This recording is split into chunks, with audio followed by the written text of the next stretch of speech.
Muito bom dia, tá no ar o Refil. Hoje é terça-feira, dia 12 de agosto de 2025. Eu sou Arthur Gubert e hoje eu vou te contar quanto dinheiro Donald Trump ganhou desde que virou presidente.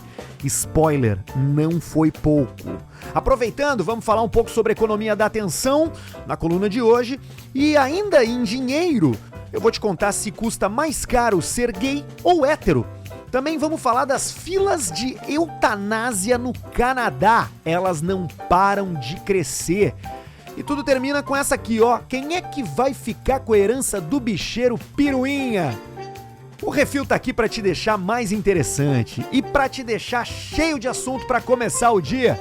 Bora lá? Mas antes, deixa eu fazer o refil do meu café, que inclusive é café da All Brewder. Você pode assinar a All Brewder, né, para receber em casa os seus cafés na frequência que quiser, do jeito que quiser, no link que está na descrição. E aí usa o cupom REFIL para ter desconto nessa assinatura. Bora lá?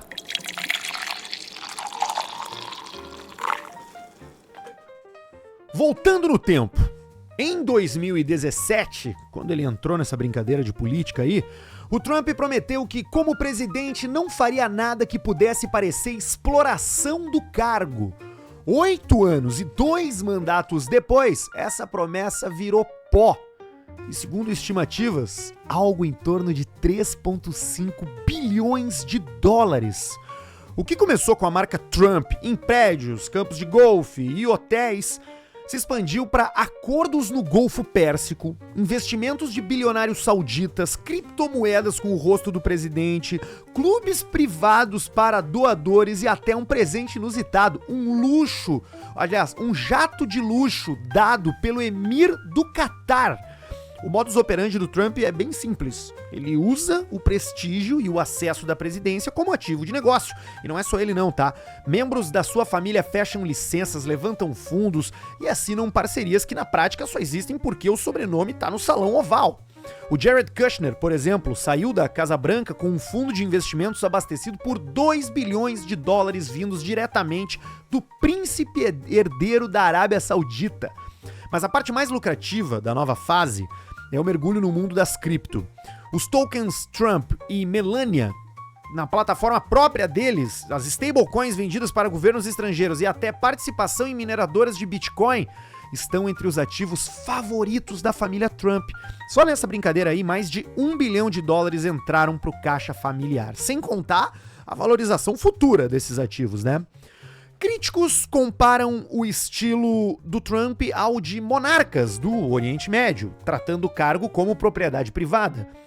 Trump e aliados dizem que tudo é legal e transparente, e que ele poderia ter feito ainda mais dinheiro se não estivesse servindo ao país. O ponto é que nunca um presidente americano transformou o prestígio do cargo em um negócio particular numa escala tão grande, tão rápido e de forma tão aberta.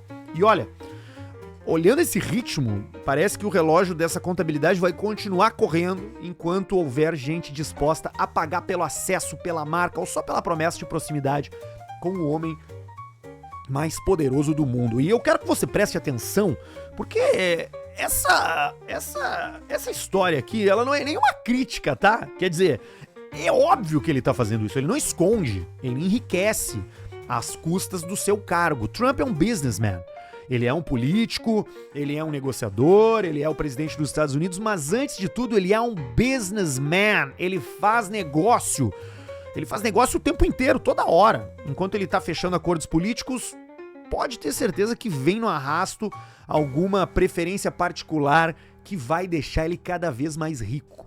Todas essas engronhas aí com Rússia, Oriente Médio, Coreia, China, ele recebe informações privilegiadas que aplica sim nos seus negócios. Todas as vezes que houve imposição de tarifas ao países que ele impôs as tarifas, um dia antes ou até horas antes, houveram apostas no mercado financeiro, sabendo do anúncio que ele ia fazer. Então assim, tá na cara, né? O velho não perde nunca. Bom, seguindo no papo de economia, essa semana no podcast do Professor Scott Galloway, que é um professor da Universidade de Nova York, ele tem um podcast chamado No Mercy, No Malice. Ele falou sobre a economia da atenção, e eu quis trazer isso pro programa porque eu acho que tem a ver com essa história do Trump e tem a ver também com esse novo momento da economia global. Bom, vamos lá. Economias são movidas pela escassez e pela abundância. A escassez, por exemplo, do ouro, do petróleo, né? E hoje também da atenção. O que é escasso tem valor. Aquilo que sobra não tem. Por exemplo, informação tem de sobra. Tem muita gente postando, tem muita gente criando conteúdo. Agora, atenção é o novo diamante. É ela que define o valor das maiores empresas, a fortuna dos mais ricos e até o poder dos governos. E a prova está justamente no começo desse ano, 2025, Donald Trump lançou a sua meme coin. Em 3 dias ele criou 60 bilhões em riqueza. Não com fábrica, não com tecnologia, mas com narrativa. Foi o que a economista Kyle Scanlon chamou de singularidade da atenção. Quando poder, narrativa e dinheiro viram um ciclo que se alimenta sozinho. Você capta a atenção, transforma em valor, o valor te dá mais poder e o poder captura mais atenção. E assim sucessivamente. Rápido, direto e sem precisar construir nada no meio do caminho. Bom, para muita gente mais jovem, isso não foi um choque. Foi só a confirmação de que o jogo mudou. A moeda mais valiosa é a capacidade de ser visto. Só que esse novo jogo tem efeitos colaterais, né? Menos paciência, mais superficialidade e um mercado de trabalho que recompensa extremos. Ou você joga seguro, indo para os ofícios tradicionais, fazendo faculdade, trabalhando devagarzinho, ou aposta tudo na loteria digital de criar conteúdo, especular com cripto ou lançar a próxima inteligência artificial milagrosa. A pergunta é, se a atenção é o ativo mais escasso, quem é que vai controlar o banco central dela? Agora, fato é que a gente consome mais do que nunca conteúdo em redes sociais, especialmente em forma de vídeos curtos, que é talvez o grande problema mental das pessoas hoje, é esse costume de que a dopamina vem barata, de que a dopamina vem na hora. Se a gente puxar 100 anos atrás, para um campo como o da alimentação, por exemplo. Há 100 anos as pessoas comiam em casa, cozinhavam em casa, serviam a comida em casa. Há 50 anos passaram a frequentar restaurantes, e aí a dopamina já ficou um pouco mais rápida, porque você já não cozinhava, você chegava, escolhia comida e ela vinha. E atualmente a comida vem de moto, a hora que você quer, do jeito que você quer.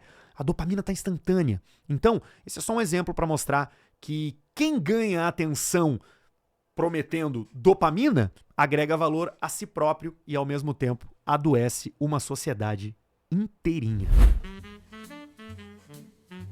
Ainda em economia, ó, essa é boa. Em 2017, a professora de economia da Universidade de Wharton, nos Estados Unidos, a Corinne Lowe, estava no banheiro de um trem, imagina, tirando leite, com uma bombinha, chorando porque não ia chegar a tempo de colocar o filho na cama. Naquele momento, ela era a principal provedora da casa e fazia esse trajeto de trem aí de Nova York a Filadélfia toda semana.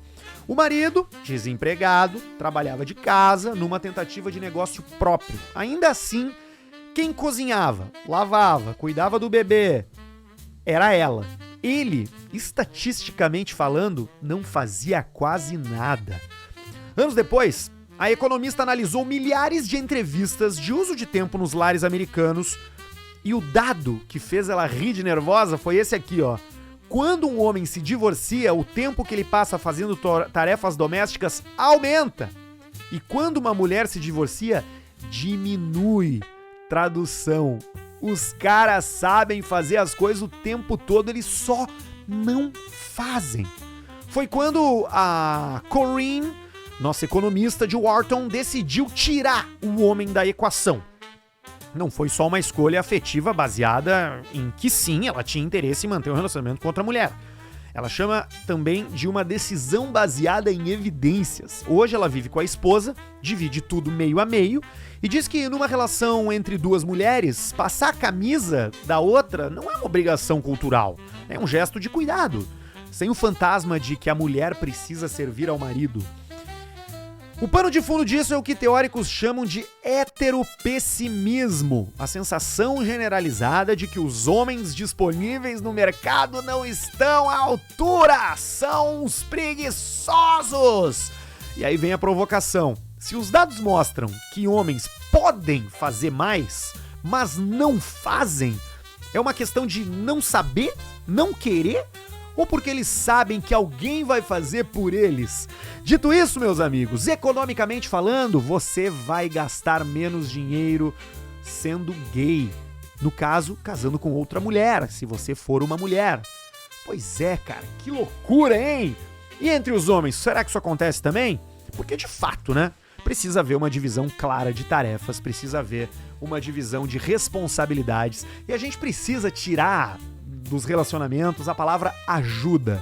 Ah, não, porque ele ajuda com as crianças. Não, porque ele ajuda com a louça. Irmão, tu ajuda quem tem necessidade, velho. Se a louça é tua, tu não tem que ajudar, tu tem que fazer. Se o filho é teu, tu não tá ajudando, tu tá sendo pai. Claro que casais têm contratos. As pessoas às vezes trabalham fora, o outro não trabalha fora, o outro opta por ficar em casa enquanto o outro tá na rua. Mas aí você se organiza. Só não pode ser um peso morto dentro de casa, né? Aí não dá.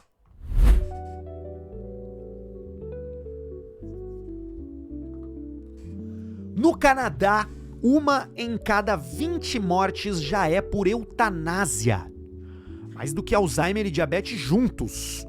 O nome oficial é MAID, Medical Assistance in Dying, que é a pessoa que escolhe morrer e é assistida pelo governo e por médicos para alcançar o seu objetivo. Isso começou em 2016, restrito a pacientes terminais, e aos poucos foi se expandindo. Hoje, inclui quem sofre de doenças crônicas sem perspectiva de cura. E em 2027, vai incluir até quem só tem transtornos mentais. A lógica é simples, a autonomia do paciente é acima de tudo. Você quer morrer? Ninguém pode dizer não. Só que na prática, isso abriu brecha para histórias que fariam qualquer roteirista de Black Mirror sorrir com tristeza. Por exemplo, gente pedindo para morrer porque não consegue pagar pelo tratamento da doença, ou porque não quer viver num asilo. Um caso que ficou famoso no Canadá foi de uma mulher com câncer curável que pediu e conseguiu a eutanásia porque não queria passar pela dor da quimioterapia. O que chama atenção é como o debate mudou. Não é mais se a eutanásia deveria existir, mas até onde ela vai.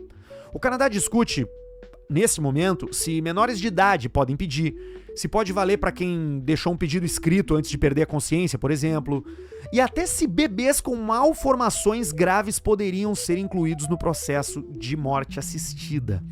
A pergunta que fica não é só sobre o Canadá, é sobre qualquer país que escolha a autonomia individual como valor máximo. Quando você começa a dizer sim, até onde consegue dizer não?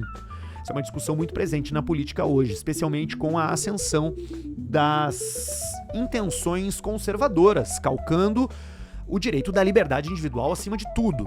Você quer ter direito a ter uma arma, você quer ter direito a uma propriedade privada e você também pode, portanto, ter direito sobre a sua vida. E aí, se você pudesse escolher, iria preferir morrer ou permanecer vivo?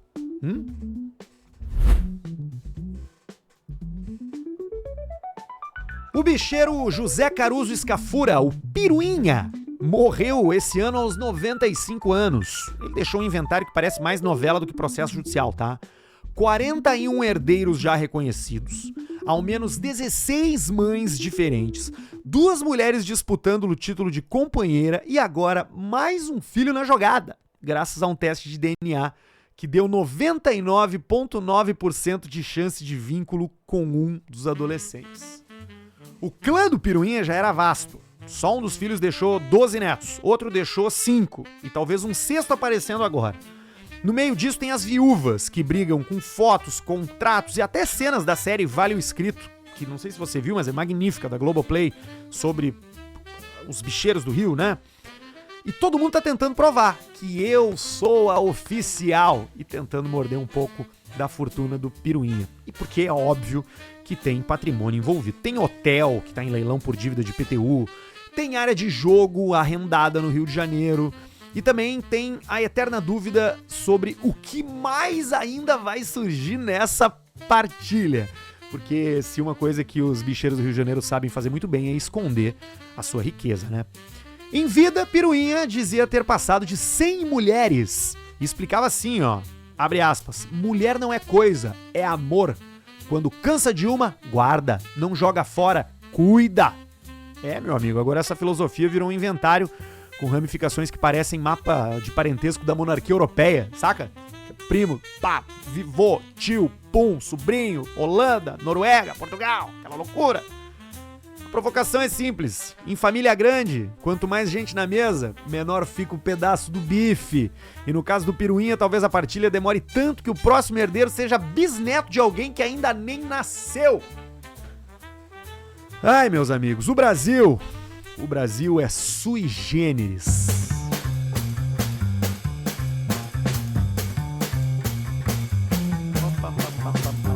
Muito bem, o Refil de hoje fica por aqui. A gente tá de volta amanhã, às 6 da manhã, sempre de segunda a sexta, no Spotify e no YouTube. Te inscreve no canal, compartilha o episódio e segue ali no Spotify também. Te convido também a seguir o Refil no Instagram, @RefilPodcast, pra ficar por dentro dos cortes do programa, beleza? E na sua assinatura do All Brother, você já sabe, né? Usa o cupom Refil aí pra ter desconto. E escolher ali qual é o grão que você vai querer, que tipo de moagem você vai querer, que frequência você quer que ele chegue na sua casa. Tá bom? O Refil é o seu programa para te deixar cheio de assunto todos os dias. Eu gosto muito de fazer isso aqui. Meu nome é Arthur Gubert, obrigado pelo prazer da sua companhia e por escolher escutar o Refil. Eu volto amanhã com mais histórias. Tchau!